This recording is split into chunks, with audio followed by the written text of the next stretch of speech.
ছেলে হয়ে মেয়েকে টিউশনি করালে কি গুনাহ হবে? আর ছেলে ছাত্রের টিউশনি করলেও যদি ছাত্রের মায়ের সঙ্গে নিয়মিত যোগাযোগ করতে হয়, তাহলে সেটা কি গুনাহের অন্তর্ভুক্ত হবে কিনা? আপনি প্রাপ্তবয়স্কা মেয়েকে কিংবা প্রাপ্তবয়স্ক হওয়ার কাছাকাছি যেটা দেখতে প্রাপ্তবয়স্ক হওয়ার মতো হয়, সেরকম মেয়েদেরকে পড়ানোটা আপনার জন্য গুনাহের কথা।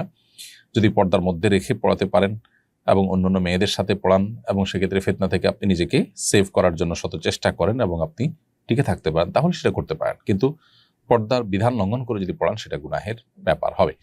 আর শিক্ষার্থীর মায়ের সাথে, ছাত্রীর মায়ের সাথে যোগাযোগ করার যে ব্যাপারটা, সেটাও প্রয়োজন যতটুকু হয় ততটুকু। ধরুন টেক্সট মেসেজ আদান প্রদান করার মাধ্যমে প্রয়োজন পূর্ণ হতে পারে, তাহলে সেটুকু করবেন।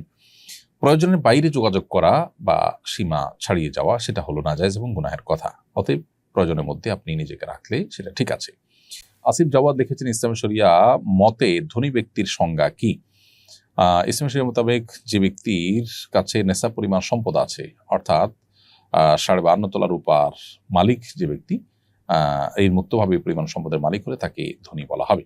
এম সুলতান খন্দকার আপনি লিখেছেন, কাল আমার নানির মৃত্যুবার্ষিকী, এই দিনে তার জন্য কি করতে পারি? ভাই সুলতান খন্দকার, মৃত্যুবার্ষিকীকে কেন্দ্র করে কিছু করার নেই, তবে আপনি আপনার নানির জন্য সবসময় দোয়া করবেন, আল্লাহ যেন তাকে মাগফিরাত নসিব করেন। তার কাছে ফরিয়াদ করবেন, আল্লাহ আপনি আমার নানিকে মাফ করে দিন, তার ভুল ত্রুটি ক্ষমা করুন। তার পক্ষ থেকে সাদাকা করতে পারেন, মৃত ব্যক্তির তরফ থেকে যে সমস্ত আমল করা যায় সে আমলগুলো আপনি করতে পারেন। জাস্ট এটুকুই আপনার করণীয়।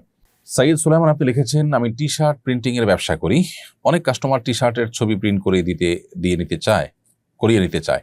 আমি কি তাকে টি শার্টের ছবি প্রিন্ট করে দিতে পারি কিনা? যদি কোনো প্রাণীর পূর্ণাঙ্গ পরিষ্কার ছবি থাকে, তাহলে সেই টি শার্ট প্রিন্ট করা আপনার জন্য জায়েজ নয়, কারণ যিনি আপনার কাছ থেকে এটা নিয়েছেন তিনি বিক্রি করবেন, পরবেন আরেকজন, আপনি নিজে পরবেনও না, বিক্রিও করবেন না। কিন্তু আপনি সেই গুনাহের কাজ, অর্থাৎ কোনো প্রাণীর ছবি অঙ্কন করা বা প্রিন্ট করা, সেটাকে গায়ে দেয়া, ব্যবহার করা, বিক্রি করা, এই কাজগুলোতে আপনি মূল সহযোগীর ভূমিকা আছেন, আপনি এটা প্রিন্ট করে দিচ্ছেন। সেজন্য এটা আপনার জন্য করা জায়েজ নয়। আপনি হালাল যে সমস্ত অর্ডার পাবেন সেগুলো নেবেন। আমি জানি এই সেক্টরে যারা কাজ করছেন বা এই জাতীয় সেক্টরগুলোতে যারা কাজ করছেন, তাদের জন্য এভাবে বেছে বেছে কাজ করাটা একটু কঠিন, কিন্তু জান্নাতে যাওয়ার পথটা তো আসলে সহজ নয়, একটু কঠিনই। অতএব এই স্যাক্রিফাইসটুকু যদি না করতে পারি, তাহলে আল্লাহ তাআলার কাছে জান্নাতের প্রত্যাশা করাটা, দাবি করাটা বড় কঠিন হয়ে যেতে পারে। এসকে শামীম খান আপনি লিখেছেন, যুদ্ধ চলাকালে নামাজের সময় হলে মুসলিম যোদ্ধারা কিভাবে নামাজ পড়বেন?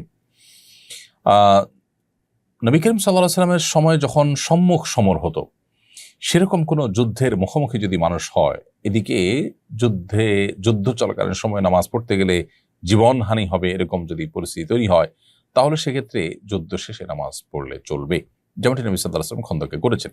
আর যদি সেরকম কোনো পরিস্থিতি না থাকে, তাহলে সেক্ষেত্রে যোদ্ধারা যুদ্ধ চলাকালীন সময় 2 গ্রুপ হয়ে সালাতুল খৌফ কোরআনে যেভাবে বর্ণিত হচ্ছে সেইভাবে তারা আদায় করবেন ইমামের পেছনে।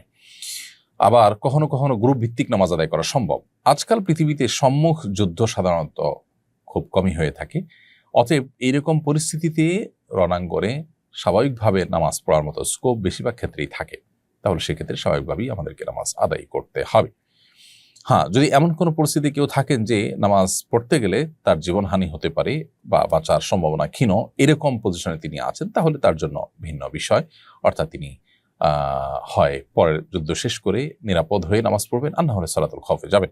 আর স্বাভাবিকভাবে যারা রণাঙ্গনে আছেন, যুদ্ধক্ষেত্রে আছেন, চাইলেই নামাজ পড়তে পারেন তাদের বাংকারে অথবা তাদের যে জায়গায় তারা অবস্থান নিয়েছেন সেই জায়গায়, তাহলে সেখানে তারা স্বাভাবিকভাবে নামাজ পড়বেন, প্রয়োজনে জামাতে পড়ে, আর জামাতে আদায় করা সম্ভব না হলে একাকী।